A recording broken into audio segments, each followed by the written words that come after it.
Last class में आप लोगों को आइसोमेरिज्म में स्ट्रक्चरल आइसोमेरिज्म के सारे पार्ट आपको कंप्लीट कर दिए गए थे। ठीक है, आज हम लोग स्टार्ट करेंगे स्टीरियो आइसोमेरिज्म। ठीक है, आज हम लोगों का टॉपिक है स्टीरियो आइसोमर। तो अगर हम बात करें स्टीरियो आइसोमर,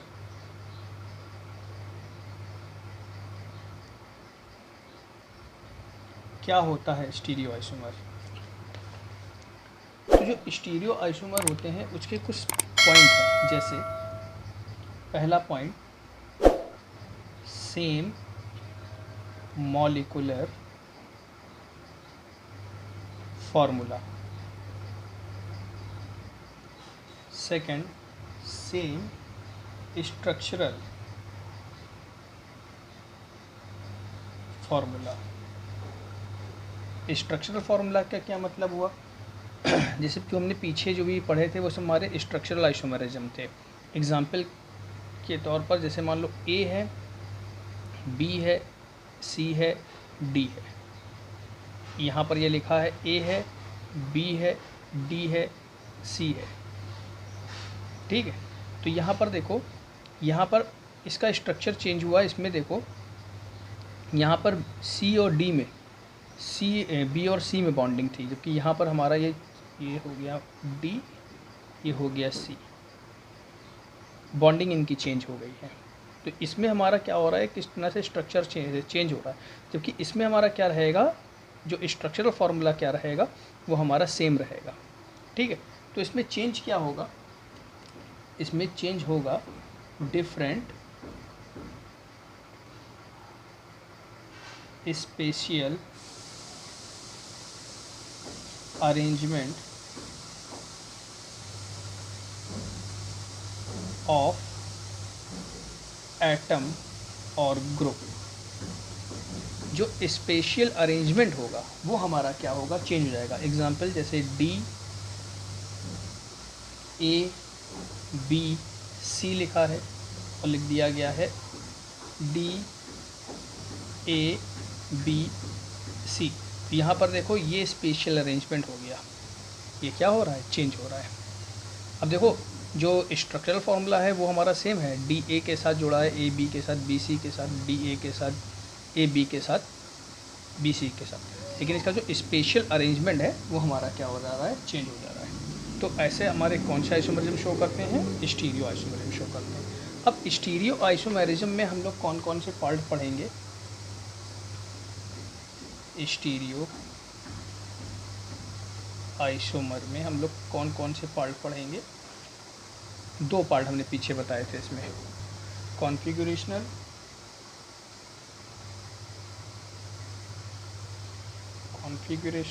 और कन्फर्मेशनल।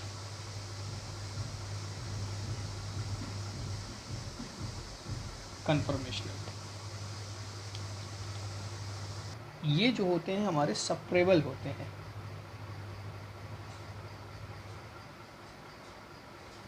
और ये हमारा जो होता है नॉन सेपरेबल होता है। मतलब इनको अलग अलग कर सकते हैं, इसको अलग अलग नहीं कर सकते। मेन हमको अभी यहाँ पर ये पढ़ना है, ये हमारे कितने टाइप्स में जाते हैं, दो टाइप्स में। जिसमें पहला होता है जिसे हम कहते हैं इनेंशियोमर,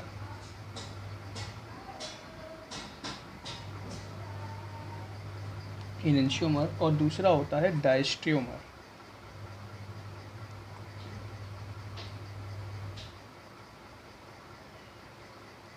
डायस्ट्रियोमर। ठीक है। तो यहाँ पर हमारे इसको दो टाइप में डिवाइड किया गया है, इनेंशियोमर और डायस्ट्रियोमर। ठीक है, अब ये जो होते हैं इनेंशियोमर, ये हमारे जो होते हैं मिरर इमेज बनाते हैं, जबकि ये क्या करते हैं, नॉन मिरर इमेज बनाते हैं। Mirror image, non mirror image क्या होता है, ये सब अभी आगे डिटेल में पढ़ेंगे। अभी हम बता रहे हैं कि हमको स्टीरियो में पढ़ना क्या क्या है। अब जैसे बात करें, जैसे आपको पीछे बताया गया था कि जो कॉन्फ़िगरेशनल होता है ये हमारे नॉर्मली दो टाइप के होते हैं, ज्योमेट्रिकल और ऑप्टिकल। ठीक है, अब यहाँ पर कह दिया गया कि ये इस दो टाइप में डिवाइड कर दिया गया। तो इन्हीं दोनों टाइप में ये हमारे आएंगे। कौन किस में आएगा, इस पर भी ऑब्जेक्टिव क्वेश्चन बन सकता है। कौन किस में आएगा, तो ये जो नॉन मिरर वाला है, इसमें जो हमारा आइसोमेरिज्म आएगा वो आएगा ज्योमेट्रिकल आइसोमेरिज्म। ठीक है, इसमें हमारा नॉन मिरर इमेज बनेगा। जबकि ऑप्टिकल आइसोमेरिज्म हमारा, ऑप्टिकल OI मतलब ऑप्टिकल आइसोमेरिज्म, ये हमारा मिरर इमेज में भी आएगा और नॉन मिरर इमेज में भी आएगा। ये हमारा दोनों में आएगा। देखो इसके दो ही तो टाइप हो गए, एक ज्योमेट्रिकल एक ऑप्टिकल। जो ज्योमेट्रिकल होता है, ज्यामिति समव्यता कहते हैं, वो हमारा किस में आता है, नॉन मिरर इमेज में आता है। जबकि ऑप्टिकल आइसोमेरिज्म जो होता है वो हमारा मिरर इमेज और नॉन मिरर इमेज दोनों में आता है। ठीक है, कैसे आता है, क्या होता है, ये सब अभी डिटेल में पढ़ेंगे। आज जो हम लोगों को पढ़ना है इसमें मेन ज्योमेट्रिकल आइसोमेरिज्म पढ़ना है। ठीक है, तो इसी में हम सब डिस्कस करेंगे। तो हमारी जो स्टीरियो में जो पहली आइसोमेरिज्म है वो कौन सी है, ज्योमेट्रिकल आइसोमेरिज्म। क्या होती है ज्योमेट्रिकल आइसोमेरिज्म,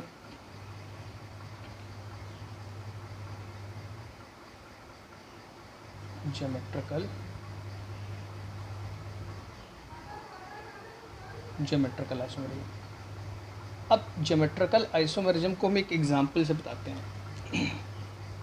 जैसे लिखा हुआ है C double bond Cl H। ठीक है, तो इसका नाम क्या हो जाएगा, 1,2 डाई एथीन।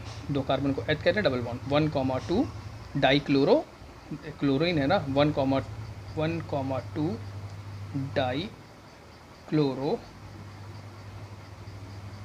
एथीन, ये नाम होगा।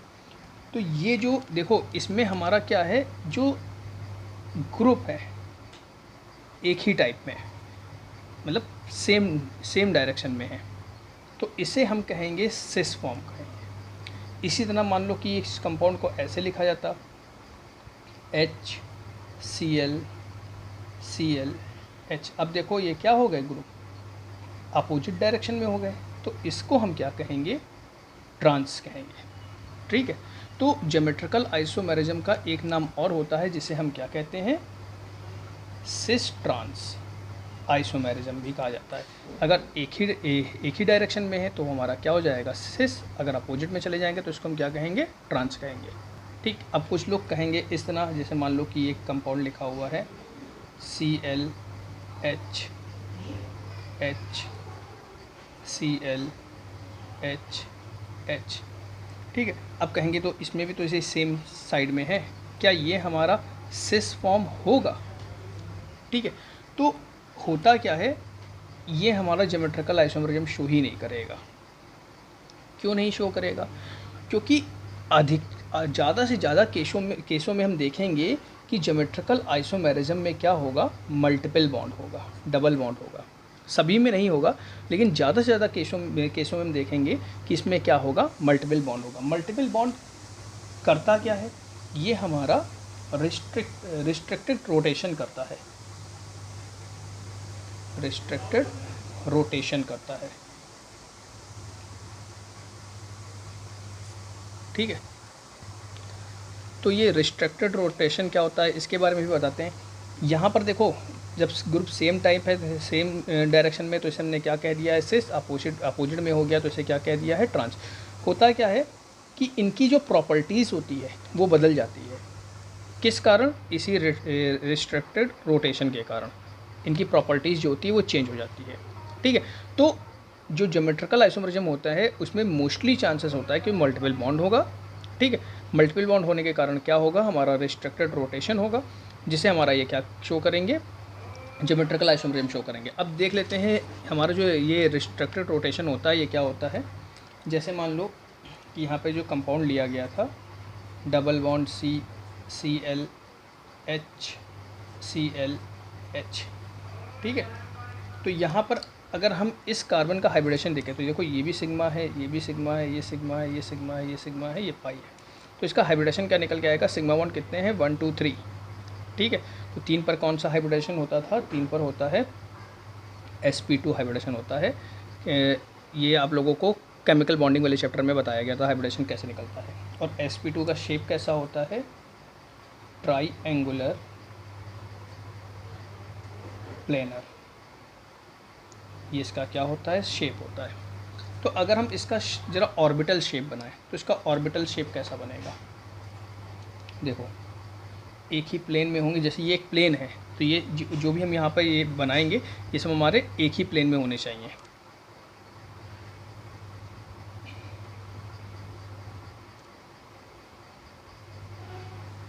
ठीक है, जैसे यहाँ पर पहले हम सिग्मा बॉन्ड बना रहे हैं, तो जैसे ये कार्बन है और ये कार्बन है,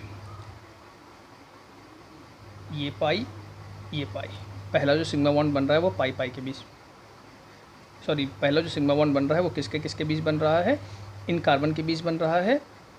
और कार्बन हमारा किस ऑर्बिटल का है, किस ब्लॉक का है, पी ब्लॉक का है। तो पी ब्लॉक जो होता है वो हमारा डंबल शेप शो करता है। ठीक है, और अगर हेड टू हेड ओवरलैपिंग होती है, ये एस एस है, ठीक है, ये हमारा पी पी है और ये हमारा एस पी है। अगर हेड टू हेड ओवरलैपिंग होती है तो ये कौन सा बॉन्ड शो करता है, सिग्मा। और अगर लैटरल ओवरलैपिंग होती है तो ये कौन सा बॉन्ड शो करता है, पाई बॉन्ड। ठीक है, ये सब आप लोगों को केमिकल बॉन्डिंग में बताया गया था। तो यहाँ पर हमारा ये पहला क्या बन गया, हेड टू हेड ओवरलैपिंग हो रही है, सिग्मा बॉन्ड बन गया। देखो ये सिग्मा बॉन्ड था। अब यहाँ पर एक Cl होगा तो इसका p ऑर्बिटल और इसका p ऑर्बिटल, ये दूसरा हमारा क्या बन गया, सिग्मा बन गया। यहाँ पर H है, H हमारा s ऑर्बिटल का है, s का शेप ये होता है, ये हमारा एक सिग्मा बन गया। यहाँ पे भी हमारा क्या है, H है, ये सिग्मा Cl है, P, ये सब हमारे यहाँ पे क्या बन गए, सारे सिग्मा बन गए। और सारे सिग्मा देखो हमारे एक ही प्लेन में है। ठीक है, अब पाई बॉन्ड कहा जाए, जैसे ये हमारा प्लेन है तो सारे सिग्मा जो हैं वो एक ही प्लेन में है। अब पाई क्या होगा, पाई ऊपर और नीचे इस तरह बनेगा, ये पाई और ये पाई, ये हमारा पाई बॉन्ड बन रहा है। ठीक है, पाई बॉन्ड हमारा कैसे बन रहा है, जैसे ये प्लेन है तो इसमें बीच में से लगा दिया जाए। ठीक है, तो ये हमारा क्या बन रहा है, पाई बॉन्ड। अब मान लो कि एक पाई बॉन्ड को अगर पकड़ लिया, एक पाई बॉन्ड को पकड़ लिया और इसको घुमाया, ठीक है, इसको टर्न किया, तो ये पाई बॉन्ड हमारा क्रैक कर जाएगा, टूट जाएगा। देखो एक पाई बॉन्ड को हमने पकड़ा है, एक पाई बॉन्ड को हमने पकड़ा है और इसको हम घुमाने की कोशिश कर रहे हैं, तो ये कहाँ घूमेगा, ये एक पाई बॉन्ड था, इसको पकड़ लिया, दोनों जुड़े हुए हैं, इसको पकड़ लिया तो इसको जब घुमाएंगे, इन दोनों के बीच में बॉन्डिंग है, जुड़े हुए, तो एक को घुमाएंगे तो सिंपल चीज़, दूसरा हमारा क्या होगा, ये बीच का बॉन्ड है वो क्या होगा, टूट जाएगा। इसी को ही कहा जाता है क्या, रिस्ट्रिक्टेड रोटेशन कहा जाता है। ठीक है, तो जब ये इस टाइप का इसमें रोटेशन होता है, वही हमारे क्या शो करते हैं, ज्योमेट्रिकल आइसोमरिज्म शो करते हैं। जबकि सिग्मा में ऐसा नहीं होता। ठीक है, सिग्मा में हमारा ऐसा नहीं होता। सिग्मा में अगर हम एक को पकड़ लेंगे और दूसरे को घुमाएंगे तो जैसे चेन घूमती है उस तरह ये हमारा क्या करेगा, घूम जाएगा। जबकि इसमें क्या है, इसको हमने पकड़ा है और इसको हम रोटेट कर रहे हैं तो ये रोटेट नहीं होगा। अगर रोटेट करने की कोशिश करेंगे तो ये बीच का जो बॉन्ड है, ये जो बॉन्ड है ये क्या कर जाएगा, टूट जाएगा। इसी को हमारा क्या कहा जाता है, रिस्ट्रिक्टेड रोटेशन कहा जाता है।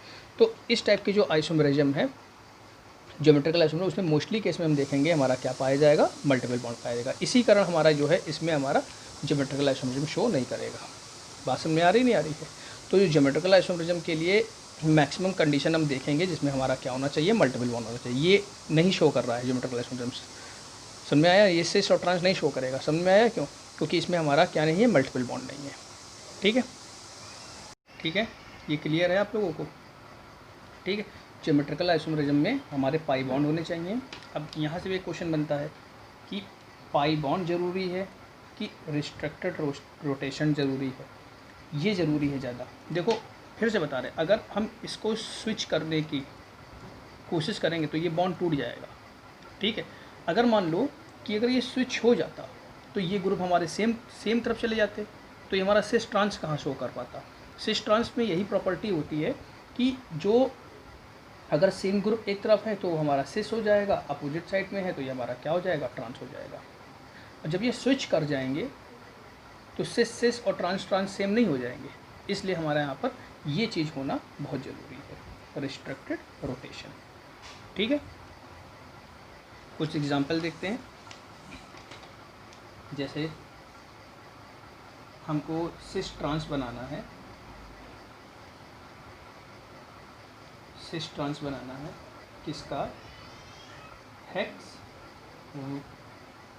3 इन का, ठीक है, हेक्स 3 इन का सिस ट्रांस बनाना है। तो देखो जरा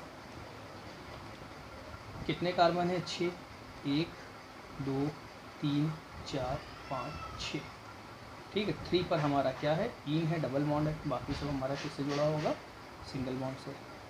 हाथ बैलेंस कर ले, कार्बन के 4 हाथ होते हैं, 1 2 3 4, यहाँ पर CH3 होगा, H यहाँ क्या होगा, CH3। इसके देखो 1 2 3 है, मतलब यहाँ पर एक H होगा, 1 2 3 यहाँ पर एक H। इसका हमको सिस और ट्रांसफॉर्म बनाना है, ठीक है। तो जहाँ भी मल्टीपल बॉन्ड है उस कार्बन को हम लिखते हैं, कार्बन कार्बन की मल्टीपल बॉन्ड है। इस कार्बन से देखो हाइड्रोजन जुड़ा है और ये हाइड्रोजन जुड़ा है, और इस कार्बन से ये पूरा एक ग्रुप जुड़ा है। ये हमारा क्या है, C2H5 ही तो है, C2H5। यहाँ पे भी इस कार्बन से हमारा क्या जुड़ा है, H जुड़ा है, और बाकी हमारा क्या जुड़ा है, देखो ये H जुड़ा है, बाकी क्या जुड़ा है, ये ग्रुप जुड़ा है C2H5। तो देखो ये सेम तरफ है, तो ये हमारा कौन सा फॉर्म हो गया, सिस। इसका ट्रांस क्या बन जाएगा, H C2H5 ये हमारा इसका क्या हो गया, ट्रांस। क्लियर है। अब जैसे एक कंपाउंड ये दिया, C double bond C2H5 CH3 H। अब कहा जाए क्या ये सिस ट्रांसफॉर्म शो करेगा, बिल्कुल करेगा। ये डिफरेंट है तो क्या हुआ, यहाँ तो सेम पढ़ रहा है, कोई एक साइड हमारा सेम पढ़ना चाहिए, ठीक है। तो ये हमारा कौन सा फॉर्म है इसका, सिस। ट्रांस क्या हो जाएगा, H C2H5 CH3 H। ये इसका कौन सा फॉर्म हो गया, ट्रांसफॉर्म हो गया। क्लियर है। अब जैसे एक एग्जांपल मान लो ये दिया है, डबल बॉन्ड H CH3 अब कहा जाए क्या ये हमारा सिस ट्रांसफॉर्म या ज्योमेट्रिकल आइसोमेरिज्म शो करेगा, तो ये हमारा ज्योमेट्रिकल आइसोमेरिज्म शो ही नहीं करेगा। क्यों, क्योंकि यहाँ पर अगर हम इसको टर्न करेंगे, यहाँ पर अगर हम इसको टर्न करने की कोशिश करेंगे तो सिस और ट्रांसफॉर्म दोनों सेम रहेगा। होता क्या है, अगर एक ही कार्बन पर दोनों सेम ग्रुप शो हो रहे हैं, एक ही कार्बन पर दोनों सेम ग्रुप शो हो रहे हैं, तो वो ज्योमेट्रिकल आइसोमेरिज्म शो नहीं करेंगे। ये पॉइंट याद रखना है, या तो इसको लिख लो। अगर किसी एक ही कार्बन पर सेम ग्रुप, अभी तक देखो दोनों क्या है, सब डिफरेंट ग्रुप हैं, अगर सेम ग्रुप हो जाएंगे तो वो ज्योमेट्रिकल आइसोमेरिज्म शो नहीं करेंगे। होना क्या चाहिए, जो दो कार्बन है इसमें जो दोनों ग्रुप हैं ये हमारे क्या होना चाहिए, डिफरेंट होने चाहिए, ठीक है। जो दोनों कार्बन है, ठीक है, इन पर जो भी ग्रुप लगे होंगे वो दोनों ग्रुप क्या होना चाहिए, डिफरेंट होना चाहिए। यहाँ पर हमारा क्या है, ये सेम पड़ जा रहे हैं, ठीक है। Show not show geometrical isomerism, ये क्या होना चाहिए, डिफरेंट होना चाहिए। क्लियर है, ठीक है। तो यहाँ पर ये ज्योमेट्रिकल आइसोमेरिज्म शो नहीं करेगा। जैसे एक एग्जांपल ले रहे हैं, C डबल बॉन्ड CHD, यहाँ पर हमने ले लिया CH3 C2H5। अब कहा जाए कि यहाँ पर वो सब डिफरेंट है, क्या ये ज्योमेट्रिकल आइसोमेरिज्म शो करेगा, बिल्कुल करेगा।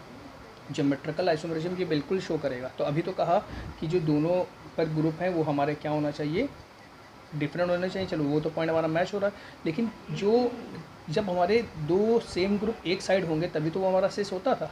देखो सेम है, सिस है, यहाँ पर देखो ये सेम है, सिस है, अपोजिट हो रहा है, ट्रांस हो रहा है। तो यहाँ पर हमारा कुछ सेम नहीं पड़ रहा है, सेम पड़ रहा है। ये जो हाइड्रोजन है, ड्यूटेरियम है, ये हाइड्रोजन का ही तो पार्ट है।